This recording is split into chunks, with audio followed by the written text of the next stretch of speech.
Hello everyone, this is Umama Naeem Khan, your physics faculty at GoPrep. और आज हम फिर से लेकर आए हैं आपके पास गोप्रेप टैलेंट सर्च एग्जामिनेशन 2020 का पेपर एनालिसिस और solution discussion for class 8 slot 1। और क्योंकि मैं आपकी फिजिक्स फैकल्टी हूं तो मैं आपसे फिजिक्स पोर्शन डिस्कस करने वाली हूं। So without wasting any further time, let us proceed. On your screen is the first question. Amelia ने क्या करा? She has decided to pour equal masses of 3 liquid in 3 identical cylindrical vessels. मतलब भाई 3 identical cylindrical vessels हैं, 1, 2 and 3। ठीक है, 1, 2 और 3 तीनों में क्या ना, mass of the liquid is same. Mass सबका सेम है भाई, सेम अमाउंट का मास लिया हुआ है हमने। Densities of the liquid in the respective vessels are ρ1, ρ2 और ρ3। मान लीजिए इसमें ρ1 है, इसमें ρ2 है और इसमें ρ3 है। और हमको सीक्वेंस क्या दिया है कि ρ1 is less than ρ2 is less than ρ3। हमसे पूछा गया है कि किसमें फोर्स बेस पे मैक्सिमम होगा। So how do you know और what do you know about force? Force is equal to mass into acceleration due to gravity, right. अब अगर तीनों जगह आपको दिया गया है कि तीनों लिक्विड का मास सेम है, तो जितना F1 आएगा उतना ही F2 आने वाला है और उतना ही F3 आने वाला है, right. So that means forces on the basis of the 3 cylinders will be equal. अब आप में से कुछ लोगों को ऐसा हो सकता है कि डेंसिटीज उन्होंने कम ज़्यादा दे दी है। देखिए बेटा, डेंसिटी क्या होती है? Density is equal to mass upon volume. ठीक है, क्या आपको वॉल्यूम गिवन है? नहीं। सो अगर हम मास की बात करें तो ये जो डेंसिटी है रो इंटू वॉल्यूम वी, इसकी वैल्यू मास होती है। आपको ρ1, ρ2 और ρ3 के बीच का रिलेशन दिया है कि ρ1 कम है, फिर ρ2 उससे ज़्यादा है, फिर ρ3 उससे भी ज़्यादा है। लेकिन क्या हमें अमाउंट ऑफ वॉल्यूम दिया है? कितना वॉल्यूम है? नहीं, हमें डायरेक्टली दिया हुआ है कि मास जो है वो तीनों का सेम है। तो हमें इसमें कोई भी कंफ्यूजन क्रिएट नहीं करना है दिमाग में, क्योंकि we know that force is equal to mass into g, right. So the answer will be option number D, equal in all the 3 vessels. Okay, let us have a second question. देखिए यहाँ पे क्या हुआ है, मारिया ने क्या करा है, एक ट्रॉली ली है बच्चों, और वो ट्रॉली को ड्रैग करते हुए लेकर जा रही है, पुश करते हुए लेकर जा रही है। After some time she realises कि ये जो इसके व्हील्स है ना, ये लॉक हो गए। लॉक का मतलब क्या होता है? They have stopped rolling on the floor. So she finds that it is difficult to drag the bag. Why? क्यों भाई, इसमें ये दिक्कत क्यों हो रही है? देखिए, ये ट्रॉली है मान लीजिए, और ये इसके 4 व्हील्स लगे हुए हैं। ठीक है बच्चों, जब ये लॉक हो जाएगा तो लॉक में हम क्या समझ रहे हैं कि इट हैज स्टॉप्ड रोलिंग। तो इसका मतलब आप फ्रिक्शन जो इसके और ग्राउंड के बीच में होने वाला है, वो कौन सा फ्रिक्शन होने वाला है? It is going to be sliding friction, and sliding friction is more than rolling friction. So since it is been locked, तो अब उसके बीच में स्लाइडिंग फ्रिक्शन होने वाला है, उसके और ग्राउंड के बीच में स्लाइडिंग रोलिंग से ज्यादा होता है। So it will become more difficult for the person to drag it. So that means the answer should be C, sliding friction is greater than rolling friction, and that friction has come to play. Okay, next question.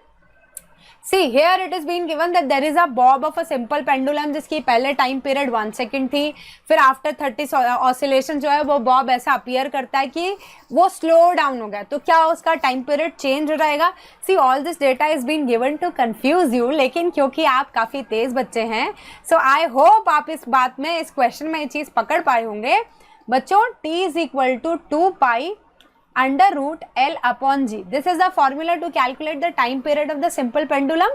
अब आप यहाँ पे देखिए बच्चों, time period किस पे depend कर रहा है? L, लेंथ ऑफ जो बॉब जिस स्ट्रिंग से बंधा रहता है उसकी लेंथ है।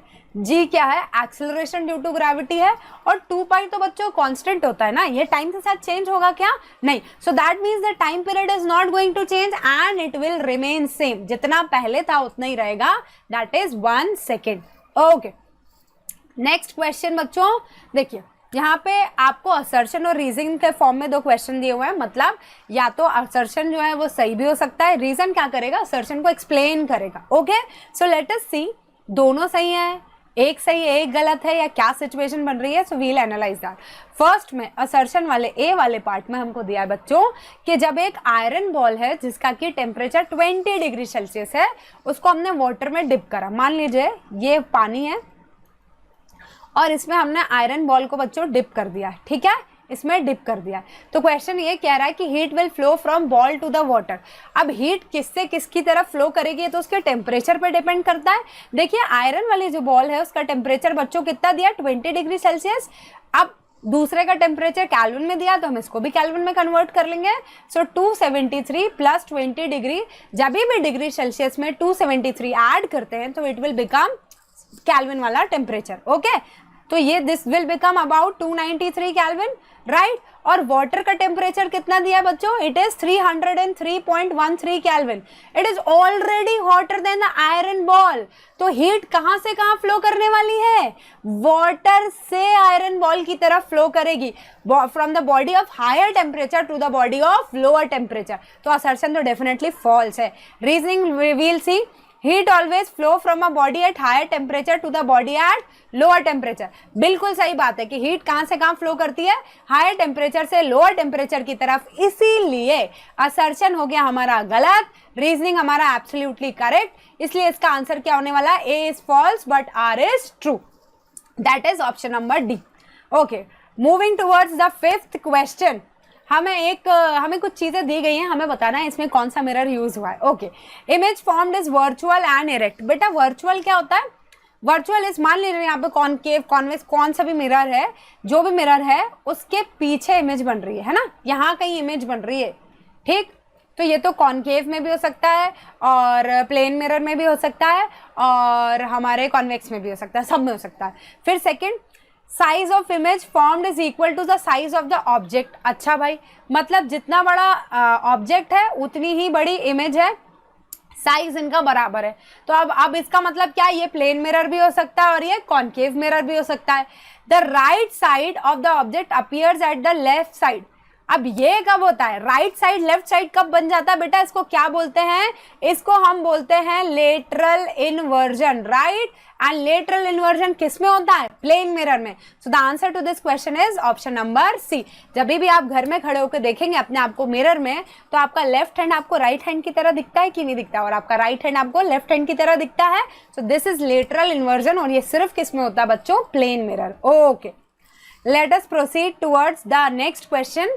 देखिए यहाँ पे क्या हुआ है, सारा ने एक ग्लास लिया है और एक कार्डबोर्ड लिया है। तो क्या करा है, ग्लास में पानी था और उसको इन्वर्ट कर दिया कार्डबोर्ड के ऊपर, एंड शी फाउंड आउट कि यहाँ पे इन्वर्ट करने के बाद कार्डबोर्ड जो है ना वो फॉल नहीं कर रहा, गिर नहीं रहा है नीचे। तो इसके पीछे का रीजन क्या हो सकता है, देखो बच्चों इसको एनालाइज करते हैं।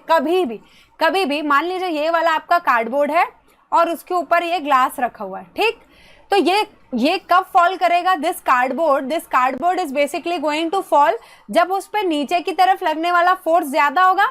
सो that means the force that is going to act in the downward direction is more, then only the cardboard is going to fall.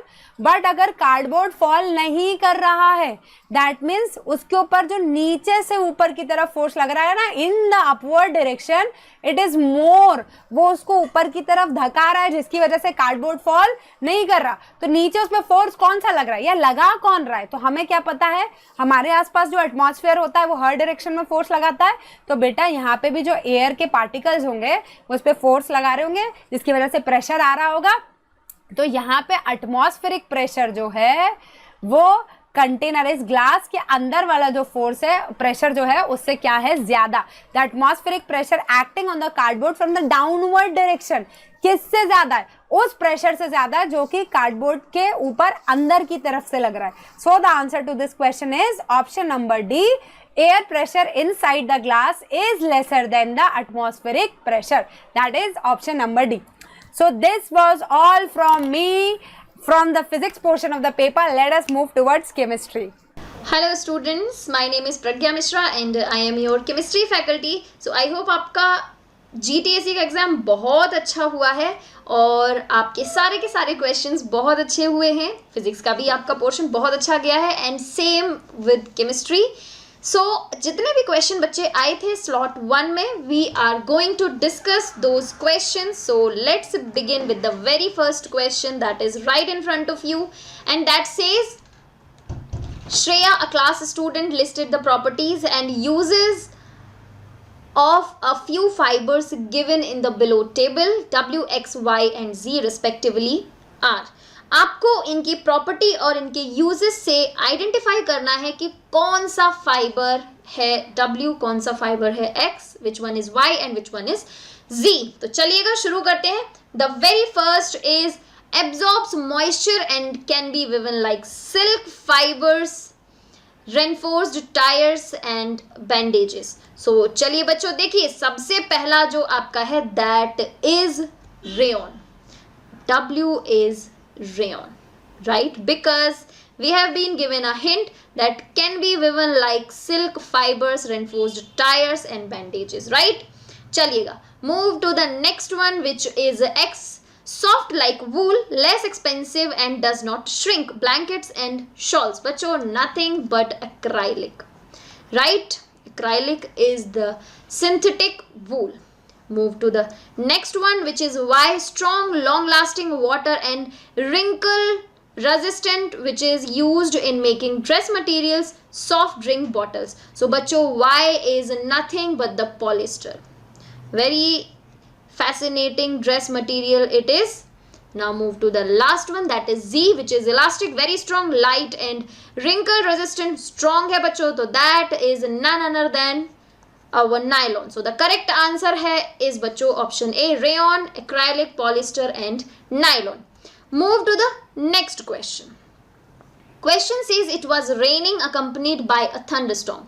Pooja collected rainwater during the rainfall। The collected rainwater will have a pH value। आपको बताना है इन चारों में से कौन सा answer आपका सही है। तो देखिए बच्चों, आपने क्वेश्चन ध्यान से पढ़ा है। इस क्वेश्चन में आपको एक चीज बताई गई है कि rain is accompanied by thunderstorm. देखिए नॉर्मल पीएच जो होती है, नॉर्मल रेन वाटर की जो पीएच होती है दैट इज 5.6, राइट। अब आपको बताना है कि थंडरस्टॉर्म के बाद की जो रेन है, पूजा कलेक्टेड दैट वाटर एंड उसकी पीएच क्या है। तो बच्चों thunderstorm forms nitrous oxide which after oxidation gives nitric acid, right? तो yes, जो आपका after oxidation बच्चों ये क्या देती है, nitric acid it prepares, which is acidic in nature, right? So thus rainwater accompanied by thunderstorm has a pH lower than 5.6, okay? So you can say that option D is the right one। इसका मतलब है slightly lower than that of the rainwater without a thunderstorm, okay? चलिएगा move करते हैं next question की तरफ। A colorless gas with a choking smell is evolved when copper turning are heated with concentrated sulfuric acid। So बच्चों reaction क्या होगी, let's see what the reaction will be। Copper is reacting with sulfuric acid, right. So what will be the reaction बच्चों, सबसे पहले आपका बनेगा copper sulphate, then you will have sulphur dioxide and with the release of water. Now we can balance this reaction, so that will make it 2 and 2 molecules of sulfuric acid। yes, so when copper is reacting with sulfuric acid बच्चों, so gas कौन सी release हो रही है, that is sulphur dioxide, which is option A। so the correct answer is option A, which is sulfur dioxide। so this is a colorless gas with a choking smell, right? so I hope आपका ये question बिल्कुल सही हुआ हो। चलिए move करते हैं next question की तरफ। Choose the strong electrolytes among the following. So आपको कुछ एसिड बेसिस और दिए हुए हैं, आपको बताना है इसमें से स्ट्रॉन्ग इलेक्ट्रोलाइट कौन से हैं। तो सबसे पहले तो आपको ये पता होना चाहिए कि स्ट्रॉन्ग इलेक्ट्रोलाइट्स वो होते हैं are those electrolytes which dissociate completely into the ions, which dissociate completely, right? so that is the definition of strong electrolytes into the ions, or you can say they split up, they break their bond to give completely ions, right? so acetic acid, sugar, sodium hydroxide, sulfuric acid। acetic acid बच्चे आपका weak electrolyte है, it does not dissociate completely, so acetic acid is not। sugar is also not electrolyte that is non electrolyte, so ये भी आपका नहीं सही है. Sodium hydroxide, yes, sodium hydroxide dissociates completely, तो इसीलिए this one is a strong electrolyte. and also sulfuric acid. sulfuric acid भी आपका बच्चों sodium hydroxide and sulphuric acid जब आप इनको एक्वस सोल्यूशन में डिसॉल्व करते हैं तो ये आपके कंप्लीटली डिसोसिएट हो जाते हैं, just like this. This is giving you hydrogen ion and sulfate ion, right? So the correct answer of this is option C, which is third and fourth. Okay, तो चलिएगा मूव करते हैं next question की तरफ. With reference to the concept of water pollution, what does a dead zone mean? देखिए बच्चों, what is dead zone? तो सबसे पहले तो आपके सामने चार ऑप्शन है. There is a decrease in the ground water level. Does it call dead zone mean? There is a decrease in the oxygen contained in water leading to the death of the life forms. There is an increase in quantity of heavy metals, or there is an excessive richness of nutrients in the lake or other body of water which causes a dense growth of plant life. नहीं बच्चों, ये तो हो ही नहीं सकता, otherwise why we call it dead zone, right? So dead zone is that zone where there is a decrease in the oxygen content of water which leads to the death of the aquatic animals, aquatic plants, right? So the correct answer is option B. Move to the next question. Which of the following is not a strategic metal? बच्चे strategic metal वो metals होते हैं which are used in national defense, in atomic, in nuclear reactors. जो भी बच्चों metals जिनको हम use करते हैं for a lot of purposes which are used in making the strategy of a lot of things, like industries में use होते हैं, नेशनल डिफेंस में यूज किए जाते हैं, तो उन मेटल्स को हम बोलते हैं स्ट्रेटेजिक मेटल. आपको बताना है इसमें से कौन है जो आपका स्ट्रेटेजिक मेटल नहीं है. तो बच्चों, titanium is the strategic metal, chromium is the strategic metal, zirconium is the strategic metal, but platinum is not the strategic metal. So the correct answer is option D. Now the question is, Maya passed iodine gas through 3 test tube containing potassium chloride, potassium fluoride and potassium bromide solution respectively. What will be the correct observation made by her? सबसे पहले तो बच्चों आपको यहाँ पर पता होना चाहिए रिएक्टिविटी सीरीज of non-metals. तो सबसे ज़्यादा reactive is fluorine, then chlorine, then bromine and then iodine. This is the order of reactivity. The most reactive is fluorine. Okay? तो अब आपको ये बताना है कि what will be the correct observation which is made by her. Chlorine and bromine are evolved from test tube 1st and 2nd. Chlorine is evolved from test tube 1. Chlorine, bromine, fluorine are evolved from test tube 1, 2, 3 respectively, और no reaction observed in any of these test tube. देखिए बच्चों, माया ने क्या किया है, iodine को पास किया है, पोटेशियम क्लोराइड, पोटेशियम फ्लोराइड और पोटेशियम ब्रोमाइड, लेकिन आयोडीन आपकी सबसे कम रिएक्टिव है. Iodine is the least reactive, as you can see here. Iodine कैसी है बच्चों आपकी, that is least reactive out of these 4. So इसीलिए iodine will not be able to replace any of it, right? So yes, the correct answer will be reactivity. कोई भी reaction will not take place, so the no reaction observed in any of the test tube. Since iodine is the least reactive, it will not be able to replace fluoride ion, chloride ion or bromide ion from their salt. So therefore no reaction will take place and it will give you the correct answer, which is option D. So these were the questions of chemistry, dear students. Now let's discuss the questions of biology. Hi students, welcome all of you. So you have already given your GTSC examination. I hope you did it great. So today we are having the biology key for you all. So the first question said that the buds on the margin of the bryophyllum leaf represent which mode of reproduction? So students, bryophyllum plant के अंदर we see notches में we have a tuft of leaves, small leaflets are there, and further these leaves are capable of giving rise to new plant or the new organism, or we can say the new bryophyllum plant. So yes, the right answer is vegetative propagation. And as you all know that vegetative propagation means the reproduction with the help of the vegetative parts of the plants, that is the leaf, roots and stems. So जब भी इन तीनों में से किसी एक part से reproduction होता है, एक न्यू ऑर्गेनिज्म फॉर्म हो जाता है, उसको हम वेजिटेटिव प्रोपगेशन या वेजिटेटिव रिप्रोडक्शन कहते हैं. ठीक है, so the right answer is option C. Next question asks that in the given process, in the given figure, you have to identify the process X and Y. So you can see in the X, the pollen grains are transferred from one flower to another. So this is cross pollination. And in Y, the pollen grains are transferred within the same flower. So yes, this is self pollination. So the right answer is option A.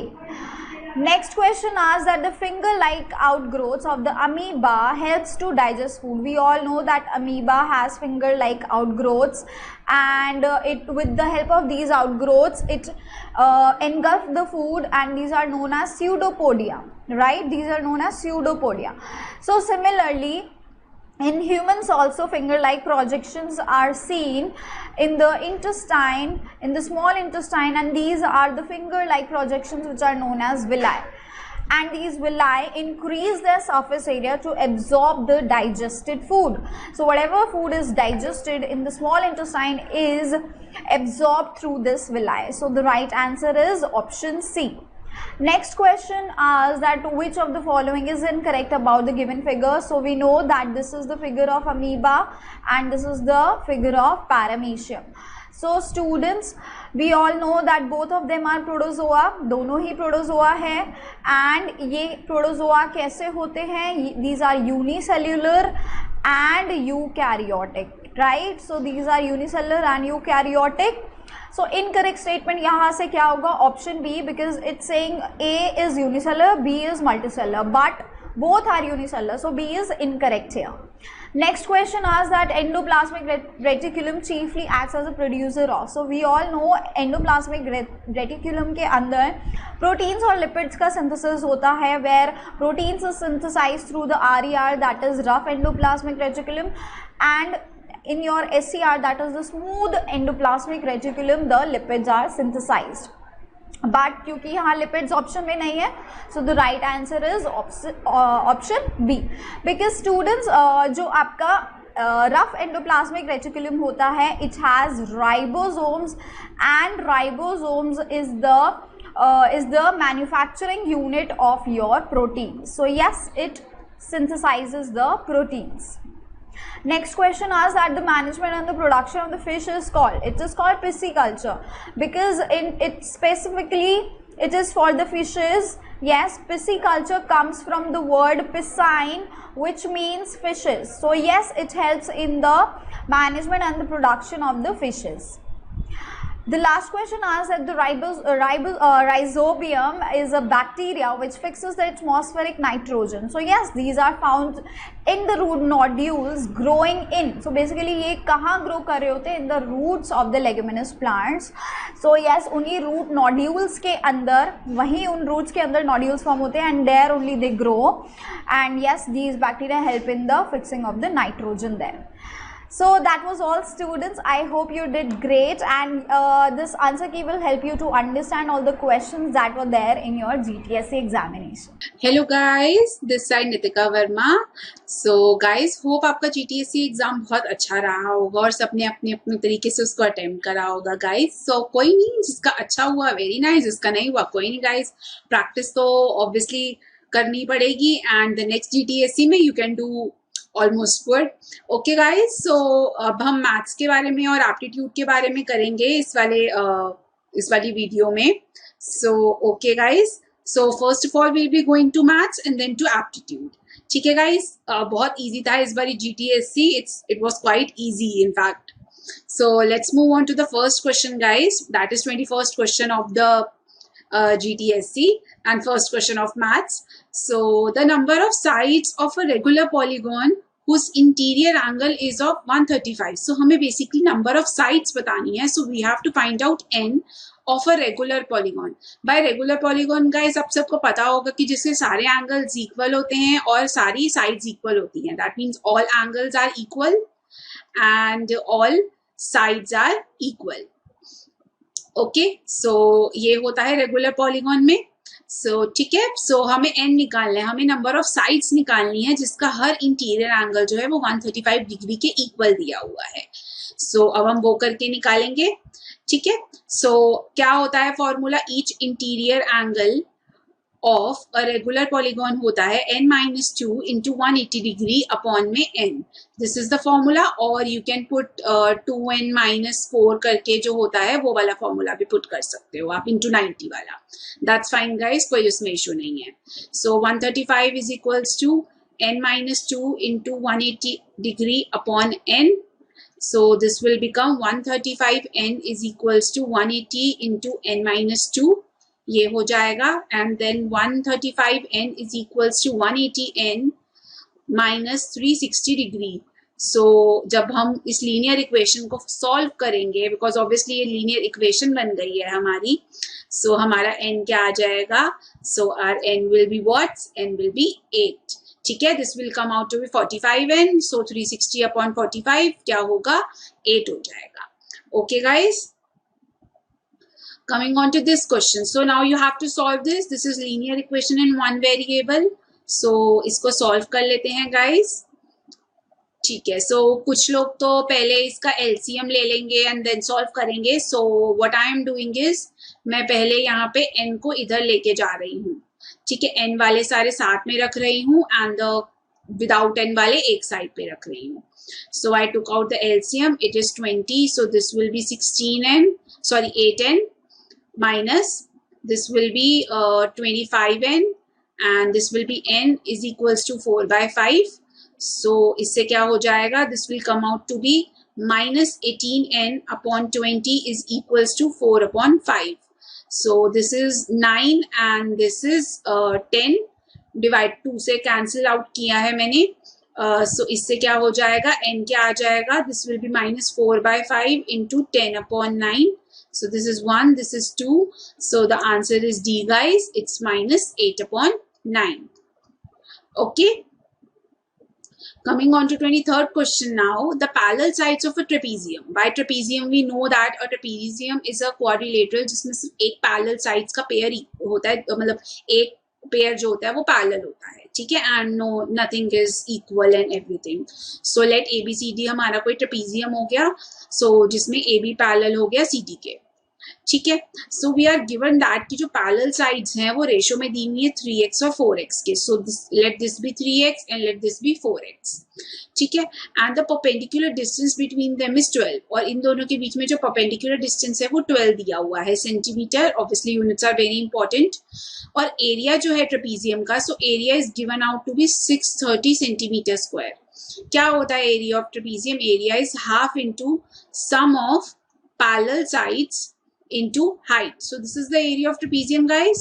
So when we'll substitute the values, so after substituting we'll get this into 12. So this will be 1, this will be 6. So this will be 630 is equals to 7x into 6. So this will be our 630 upon 6 into 7 is equals to x हो गया. So which implies 630 upon 42 is equals to x आ गया. So इसको जब हम solve करेंगे, so this will be 1 and this will be 1 और 5. ठीक है, so x आ गया हमारा 15 आ गया, सॉरी. ठीक है, अब हमें लेंथ ऑफ शॉर्टर साइड निकालनी है. तो शॉर्टर साइड हमारी 3x3. So 3 into 15 will give us what, 45, and hence the answer is A guys. Okay. Coming on to 24th now, the number consists of a 2-digit number. When we talk of a 2-digit number, so it is of the form tens and ones. ठीक है, tense and once की form में होता है. सो अगर हम suppose हमारा कोई 23 नंबर है, सो इसको हम कैसे लिखते हैं, 2 into 10 plus 3 करके लिखते हैं. ऐसे करके लिखते हैं जहाँ पे ये टेंस डिजिट होता है और ये यूनिट्स डिजिट होता है. सो लेट हमने क्या किया, यूनिट्स डिजिट को हमने x ले लिया. ठीक है।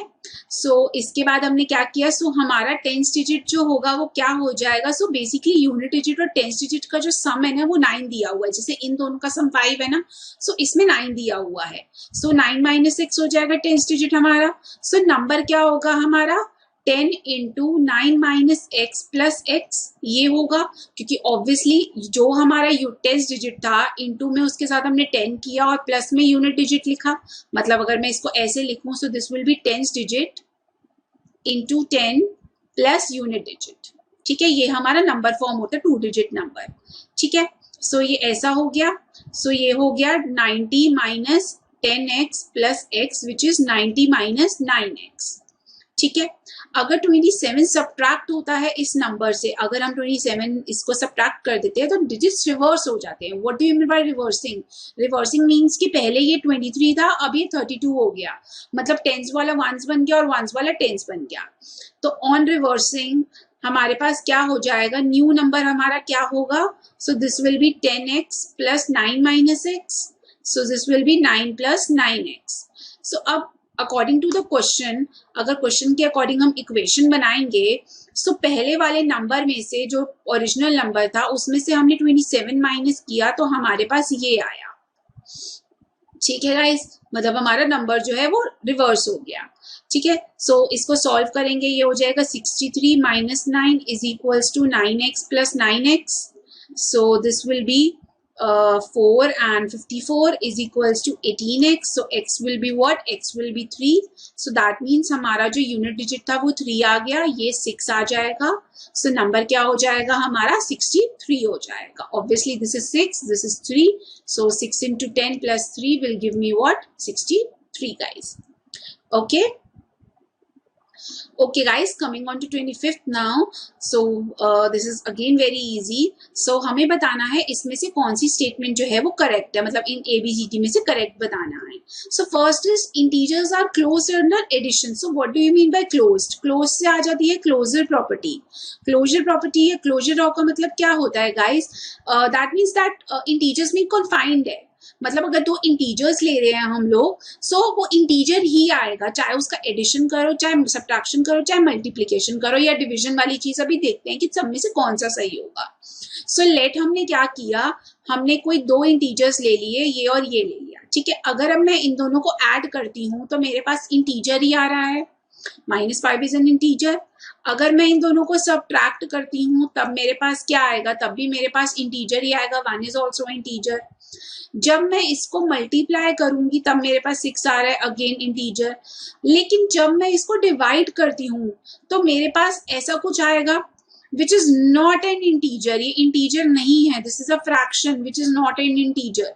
ठीक है, इंटीजर में सिर्फ whole numbers along with their negatives आते हैं। सो क्या हो गया हमारा 1 2 3 करेक्ट हो गया, सो ए हमारा आंसर हो गया।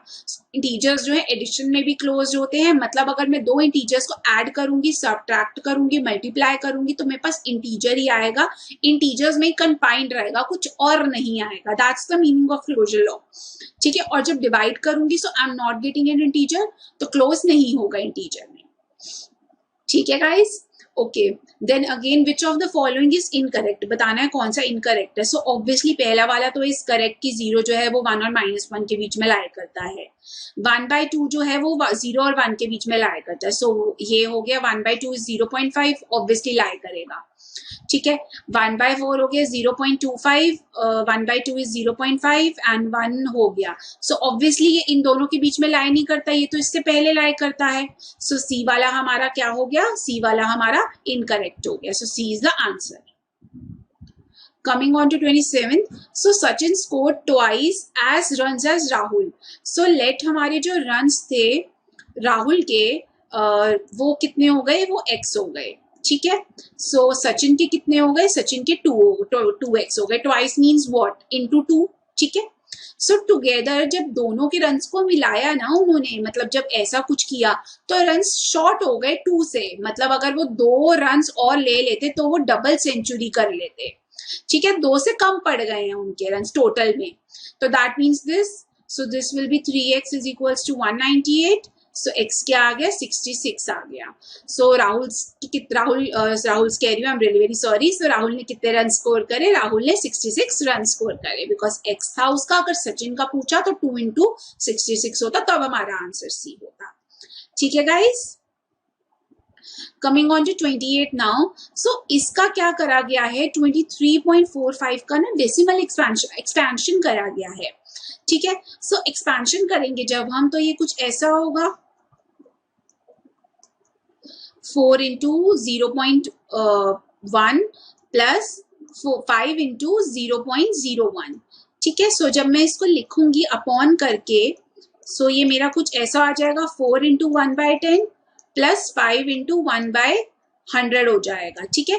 दैट मीन्स x मेरा क्या है 10 है और y मेरा 100 है. सो मुझे y माइनस x निकालना है. सो 100 माइनस 10 कितना हो जाएगा? 90 हो जाएगा. और मेरा क्या आंसर आ जाएगा? मेरा बी आंसर आ जाएगा. ठीक है गाइस. कमिंग ऑन टू 29, हमें बताना है इनमें से कौन सा करेक्ट होगा. सो पहला वाला जब हम सॉल्व करेंगे तो हमारे पास ये आएगा. ऑब्वियसली ये इसके इक्वल नहीं है तो ये तो नहीं होगा. अगला वाला जब हम करेंगे तो हमारा ये आएगा, ये भी इक्वल नहीं है इसके, सो हेंस ये भी गलत है ऑब्वियसली हमारा. ठीक है. नेक्स्ट वाले में a माइनस बी प्लस सी होगा, नहीं है ये a प्लस बी माइनस सी के इक्वल, तो गलत है ये. ठीक है. अगला हो जाएगा a minus B plus C, आ गया equal a minus B plus C के. सो आंसर क्या हो गया? डी हमारा करेक्ट हो गया. Okay guys. So next one, the area of circle निकालना है जिसका रेडियस जो है वो साइड ऑफ स्क्वायर के इक्वल है. सो जो हमारा रेडियस है, जो आर है हमारा, वो किसके इक्वल है? साइड ऑफ स्क्वायर के इक्वल है. और हमें एरिया दिया हुआ है स्क्वायर का. सो एरिया क्या दिया हुआ है? 196. तो that means side into side is equals to what? 196. So side क्या हो गया? 14 हो गया. ठीक है. दैट मीन्स ये हमारा रेडियस हो गया. सो अब हम एरिया ऑफ सर्कल पुट कर देंगे, that will be pi R square. So ये हो जाएगा 22/7 into 14 into 14. So this will be 1, this will be 2. So ये आ गया 44 into 14, that will give me what? 616. 616 मेरा आंसर आ जाएगा. Hence C is the answer guys. Coming on to 31, the solution बताना है कि इनमें से किसका सॉल्यूशन इंटीजर नहीं होगा. इंटीजर मतलब क्या हो गया? इंटीजर का मतलब हो गया कि या तो होल नंबर होना चाहिए, ठीक है, और या फिर नेगेटिव्स हो सकते हैं उनके. ठीक है. नेगेटिव नंबर्स हो सकते हैं. सो जब हम पहले वाले को सॉल्व करेंगे तो x2 आएगा, दूसरे वाले का भी 2 ही आएगा. तीसरे वाले को सॉल्व करेंगे तो x जो आएगा वो आएगा 1. और जब हम फोर्थ वाले को सॉल्व करते हैं सो हमारा क्या आता है? ये आ रहा है 2x इज इक्वल्स टू 3. तो x आ रहा है 3/2 विच is not an integer. Integer नहीं है. सो हेंस हमारा डी जो है वो करेक्ट आंसर है. ठीक है guys. Coming on to 32. So दिया हुआ है फ्रॉम द हिस्टोग्राम हमें नंबर ऑफ मेल्स बताने हैं जिनकी एज अबव 20 है, जो कि लिटरेट है. सो 20 से अबव एज वाले ये होंगे, ये वाले होंगे. 1 सेकेंड. सो ये होगा, ये होगा, ये वाले होंगे. ठीक है. सो गाइस ये कितने हो गए? ये 20 to 30 वाले, ठीक है, प्लस में 30 to 40 वाले और प्लस में 40 to 50 वाले. सो 20 to 30 वाले कितने हो गए? 600 हो गए. 30 to 40 वाले कितने हो गए? 800 हो गए. और 40 to 50 वाले कितने हो गए? 500 हो गए. So this becomes 1900. सो क्या आ गया आंसर? डी हमारा आंसर हो गया. Coming on to this, so what is the probability of a number selected from the numbers 1 to 20? So 1 से लेके 20 तक कितने प्राइम नंबर्स हैं उनकी हमें प्रोबेबिलिटी निकालनी है. तो पहले तो टोटल नंबर्स हमारे कितने हो गए? 20 हो गए. ठीक है. तो प्राइम नंबर्स हमारे कौन से होते हैं 120 से 1 से लेके 20 तक? They are 2, 3, 5, 7, 11, 13 and then comes our 17 and then 19. So total कितने हो गए प्राइम नंबर्स के? टोटल ऑफ प्राइम नंबर्स कितने हो गए? 1, 2, 3, 4, 5, 6, 7, 8. 8 हो गए. सो प्रोबेबिलिटी क्या हो गई प्राइम नंबर्स की? क्या होती है प्रोबेबिलिटी का formula? That number of outcomes जो फेवरेबल होते हैं इवेंट की upon total number of outcomes. So this will B 8/20 and hence हमारा आंसर क्या आ जाएगा? 2/5 आ जाएगा विच इज आर सी. ठीक है guys. Coming on to this, so first of all we have to do कि हमें इसका ना रेसिप्रोकल निकालना है. पहले तो हम ये सॉल्व कर लेंगे एंड देन रेसिप्रोकल कर देंगे. सो इसमें ये हो गया. सो दिस इज 1, दिस इज 7. सो 7 का रेसिप्रोकल क्या हो गया? 1/7 हो गया. सो क्या हो गया? B is the answer. Coming on to 35th, if there are total 3600 students in a school, total में जो students दिए हुए हैं ना स्कूल में वो 3600 हैं और पाई चार्ट हमें ये शो कर रहा है कि कन्वेंस बता रहा है, मोड ऑफ कन्वेंस बता रहा है स्टूडेंट्स का. मोड ऑफ कन्वेंस भी मोड ऑफ ट्रांसपोर्टेशन, जिससे वो स्कूल से आ रहे हैं और स्कूल से जा रहे हैं. ठीक है, बाय कन्वेंस ट्रांसपोर्टेशन होता है. सो हमें नंबर ऑफ स्टूडेंट्स बताने जो साइकिल से जा रहे हैं. तो साइकिल वाले 20% बच्चे हैं. ठीक है, सो परसेंटेज ऑफ स्टूडेंट्स जो कि साइकिल यूज करते हैं that's 20%. Obviously of total number हो जाएगा. ठीक है, सो नंबर कितने हो गए जो साइकिल से जाते हैं? 20% ऑफ 3600 विच विल give me what? This thing, that is 720. सो 720 बच्चे जो हैं वो किससे जाते हैं? साइकिल से ट्रैवल करते हैं, साइकिल से स्कूल जाते हैं और स्कूल से वापस आते हैं. ठीक है, okay. Coming on to 36 guys, देखो ट्रायंगल दिया हुआ है हमारे पास. ठीक है, ये हमारा this angle, 1 second, this angle is a exterior angle. ठीक है, ये 90 डिग्री हो गया. जब एक्सटीरियर एंगल की बात आती है गाइस, तो एक्सटीरियर एंगल की क्या प्रॉपर्टी होती है? That exterior angle is equals to sum of interior opposite angles. ये होती है. ठीक है, सो एक्सटीरियर एंगल हमारा 125 हो गया और इंटीरियर अपोजिट में x हो गया और 90 हो गया. सो x क्या आ गया? 35 आ गया. ठीक है गाइस, सो आंसर A हो गया. कमिंग ऑन टू 37, हमारे पास दिया हुआ है कि एक रेक्टेंगुलर स्ट्रेट रोड है. रेक्टेंगल्स की स्ट्रेट रोड है, 2 पॉइंट्स A और B पे. एक पॉइंट A हो गया, एक का B हो गया और जो ब्रेड दी हुई है वो 4 मीटर है. ठीक है, और क्या दिया हुआ है कि अगर एडम स्टार्ट करता है A से और रीच करता है B पे 2 घंटे, मतलब हमारे पास टाइम दिया हुआ है 2 घंटे और स्पीड दी हुई है 40 किलोमीटर पर आवर. ठीक है, हमारे पास ना लेंथ नहीं दी हुई, तो ऑब्वियसली गाइस ये ऐसे जाएगा. ठीक है, सो अब इसमें क्या हो जाएगा? डिस्टेंस क्या होता है? स्पीड इंटू टाइम होता है ना. सो this will be 2 × 40 which is 80 kilometre. इसको मीटर में कन्वर्ट कर दो तो क्या आ जाएगा? ये हो जाएगा मीटर. तो लेंथ क्या हो गई हमारी? ये चीज हो गई. तो ब्रेथ हमारी 4 मीटर थी. सो एरिया क्या हो जाएगा? दैट विल बी 80,000 इंटू में 4 विच विल गिव मी 3,20,000 मीटर स्क्वायर. ठीक है, वो ऐसे जाएगा ना, तो ऐसे लेंथ को कवर करेगा ना वो पूरी. सो लेंथ हमारी ये हो गई और आंसर हमारा एरिया निकाल लिया. आंसर क्या आ गया? ए आ गया. That is 3,20,000. Coming on to 38, हमें बताना है इसमें से कौन सी इक्वेशन के लिए x इज इक्वल्स टू 3 नहीं होल्ड करेगा. ठीक है, सो फर्स्ट वाला अगर हम निकालेंगे सो ये हो जाएगा. So this will be 3x is equals to, अच्छा ठीक है, सो अगर मैं यहाँ पे 3 डालूंगी, ये हो गया, ऐसा कुछ आ गया हमारे पास. एंड देन ये हो गया हमारा क्या? 9 - 3 6 के इक्वल आ रहा है. तो इसमें हो रहा है, अगले वाले में x3 आ रहा है, बिल्कुल हो रहा है. उसके अगले वाले में भी हमारा x3 आ रहा है. ये हो जाएगा ये चीज. तो 3x is equals to 9, x is equals to 3 आ गया. सिर्फ लास्ट वाला ऐसा है कि हमारा ये 2 - 9 होगा. ये यहाँ पे हमारा x जो होगा वो 3 के इक्वल नहीं आएगा. ठीक है, सो D हमारा क्या हो गया? आंसर हो गया. I am sorry guys.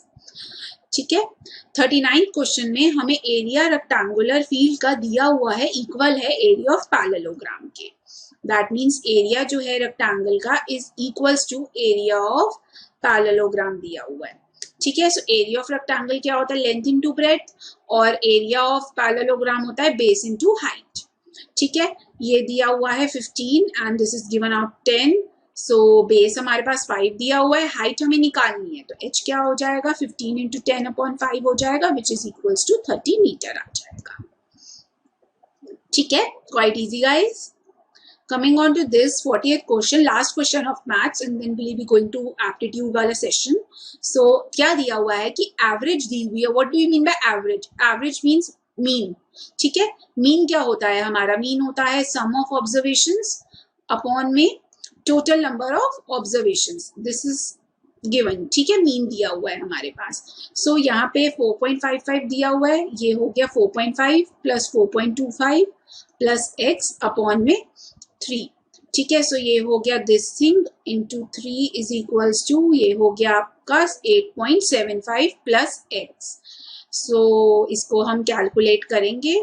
So this will be 6, this will be 13. So this will become what? 13.65 is equals to 8.75 plus x. So x क्या आ गया हमारा? x आ गया हमारा, सॉरी x आ गया हमारा 4.90। मतलब हम जब 13.65 में से 8.75 माइनस करेंगे तो obviously we will be getting this, ठीक है guys.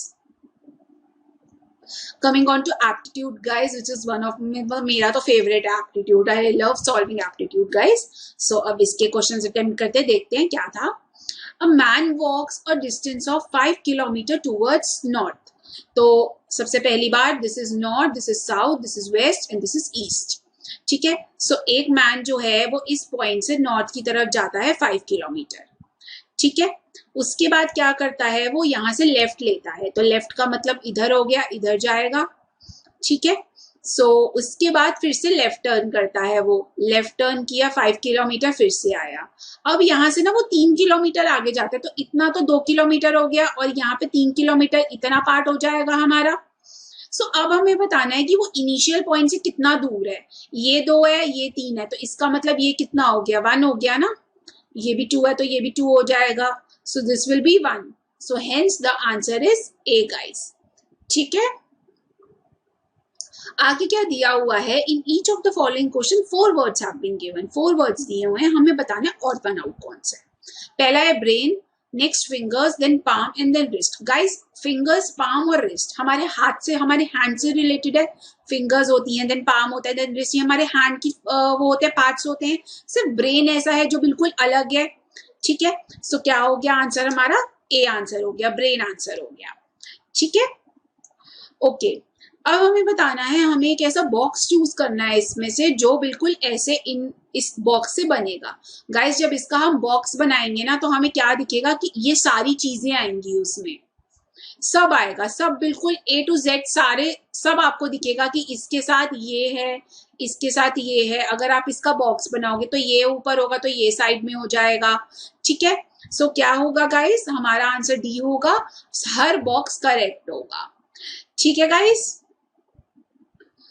Coming on to 44th में क्या है, देखो हमारा ये कुछ पैटर्न फॉलो कर रहा है, ठीक है। गाइस इसको प्लीज ऐसे मत करना, ये मत करना, ठीक है।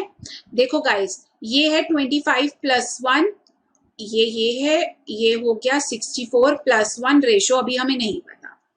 5 स्क्वायर प्लस 1 होगा रेशो 5 इज प्रोपोर्शनल टू, या फिर पैटर्न फॉलो 8 स्क्वायर प्लस 1। अब यहाँ पे n square plus 1 ratio n है, तो यहाँ पे ये 8 हो जाएगा। सो हेंस हमारा आंसर क्या हो जाएगा, C which is 8। Coming on to 45th now. So C and D are young ones of E. इसका मतलब E के 2 बच्चे हैं, एक है C और एक है D, ठीक है। B is okay, E is the father of C. E जो है वो फादर है किसका, C का, ठीक है। लेकिन D जो है वो सन नहीं है E का, D सन नहीं है E का। मीन्स क्या हुआ, बच्चा तो है लेकिन सन नहीं है, इसका मतलब डॉटर है, ठीक है। इसका मतलब क्या हो गया कि डी और ई कैसे रिलेट हो गए, डॉटर एंड फादर हो गए, ठीक है। सन नहीं का मतलब क्या हुआ कि डॉटर हुई ना, ऑब्वियसली गाइस, ठीक है। तो ऐसे हो गया। कमिंग ऑन टू दिस कि सर्कल का जो हम निकालते हैं, सर्कमफ्रेंस निकालते हैं, ठीक है। जो एरिया अराउंड वाला, एरिया कह रही हूँ सॉरी, जो लेंथ निकालते हैं हम अराउंड द फिगर, उसको हम क्या बोलते हैं, सर्कमफ्रेंस। सो स्क्वायर का क्या होगा, स्क्वायर का क्या होगा, पेरीमीटर होगा। ऑब्वियसली जो हम लेंथ निकालते हैं अराउंड द स्क्वायर को, उसको हम पेरीमीटर बोलते हैं, ठीक है। So answer is C guys. Coming on to 47। So school को कैसे लिखा हुआ है इन्होंने, स्कूल को QAFMMG लिखा हुआ है, ठीक है। इससे रिलेट करा हुआ है ये। हमें बताना है सोलो, ठीक है। सोलो लिख दिया हमने, एस का क्या हो गया, Q हो गया, O का हो गया M, L का हो गया J, देन अगेन O का हो गया N। सो D हमारा आंसर हो गया QMJM, ठीक है guys, coming on to this, so इन्होंने मोबाइल को लिखा हुआ है, कोडिंग में करी हुई है इसकी 462935, ठीक है। हमें बायोमीकी बतानी है कि बायोमीकी क्या होएगी। सो बी का क्या है 2, आई का है 9 सॉरी, ओ का क्या है 6, एम का है 4 और ई का है 5। सो आंसर क्या हो गया 29645 which is our A. Coming on to this, so क्या दिया हुआ है, this is Venn diagrams, so diagram होता है ये। सो इसमें क्या है कि इंडिकेट बताना है हमें कि रिलेशन कौन बताएगा जज, थीफ और क्रिमिनल में। सबसे पहली बात, जज तो बिल्कुल अलग होगा, ठीक है। सो इधर या तो ये वाला होगा, इधर या तो ये वाला होगा या फिर ये वाला होगा, ठीक है, क्योंकि इसमें तो सब में दोनों को इंटरलिंक करा हुआ है, ठीक है। अब देखो मुझे क्या दिया हुआ है, देखो गाइस क्रिमिनल्स में सब आते हैं, थीव्स भी आते हैं, मर्डरर्स भी आते हैं, सब आते हैं। सो दैट मीन्स ये पूरा वाला जो होगा ये हमारा क्रिमिनल्स हो गया और इसके अंदर थीव्स एक पार्टी होगा। सो हमारा ये वाला ट्रू आंसर ये होल्ड करेगा, ठीक है। चलो let's move to another question which is our last question guys. Okay, so now it is given that कि ग्रीन को और रेड को ग्रीन बोलते हैं। सो रेड जो है वो ग्रीन से डिनोट होता है, ग्रीन जो होता है वो ब्लू से होता है, ब्लू जो होता है वो ब्लैक से होता है और येलो जो होता है वो ऑरेंज से होता है, ठीक है। येलो इज फॉर ऑरेंज, ठीक है। सो हमें बताना है कलर ऑफ स्काई क्या होगा। कलर क्या होती है स्काई की, ब्लू होती है, तो ब्लू के लिए क्या है ब्लैक है, तो इसका मतलब क्या हो गया बी हो गया विच इज ब्लैक, ठीक है guys. So all the very best guys for your result, hope सबने अच्छा करा होगा एंड देन ऑब्वियसली फेज 1 वाले बच्चे फेज 2 में जाएंगे, उसके लिए भी all the best guys. Okay guys, bye bye.